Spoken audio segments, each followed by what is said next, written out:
പ്രമേഹം എങ്ങനെയാണ് നമ്മുടെ തലച്ചോറിനെ ബാധിക്കുന്നത്? പ്രമേഹമുള്ള ആളുകളിൽ കാണപ്പെടുന്ന ഓർമ്മക്കുറവ് അല്ലെങ്കിൽ അവരുടെ കൊഗ്നിറ്റീവ് ഫംഗ്ഷനിൽ വരുന്ന ഡിക്ലൈൻ ഇതെന്തൊക്കെയാണ്? ഇതിന് ആയുർവേദത്തിലുള്ള പരിഹാര മാർഗം എന്തൊക്കെയാണ്? ഈ കാര്യങ്ങളെക്കുറിച്ചാണ് നമ്മളിന്ന് സംസാരിക്കുന്നത്. ഞാൻ ഡോക്ടർ ധീരജ്.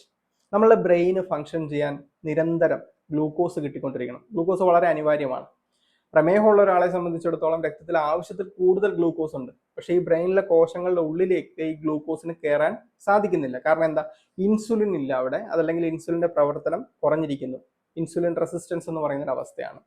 അപ്പോൾ എന്ത് പറ്റി? ഈ കോശങ്ങൾക്ക്, ബ്രെയിനിലെ കോശങ്ങൾക്ക് ഗ്ലൂക്കോസ് കിട്ടാത്ത സാഹചര്യത്തിൽ ആ കോശങ്ങളുടെ ഫംഗ്ഷൻ മെല്ലെ മെല്ലെ കുറഞ്ഞ് കോശങ്ങൾ നശിച്ചു പോകുന്ന ഒരു അവസ്ഥയിലേക്ക് പോകും. ഡീജനറേറ്റ് ചെയ്ത് പോകും. ഈ അവസ്ഥയാണ് നമ്മൾ ബ്രെയിൻ ഡയബറ്റിക് എന്ന് പറയുന്നത്, അല്ലെങ്കിൽ ടൈപ്പ് 3 ഡയബറ്റിക് എന്ന് പറയും. അപ്പോൾ അൾഷിമേഴ്സ് പോലുള്ള ന്യൂറോ ഡീജനറേറ്റീവ് ആയിട്ടുള്ള കണ്ടീഷൻസ് ഡയബറ്റിക്കുമായിട്ട് വളരെ ബന്ധപ്പെട്ട് കിടക്കുന്നതാണ്. അപ്പോൾ ഈ ഡയബറ്റിക് ഉള്ള ആളുകളുടെ ആ തലച്ചോറിൻ്റെ സൈസ്, ബ്രെയിൻ്റെ സൈസ് തന്നെ മെല്ലെ മെല്ലെ കുറഞ്ഞു വരും, കൃത്യമായിട്ട് പോഷകങ്ങൾ ബ്രെയിന് കിട്ടാത്തത് കൊണ്ട്.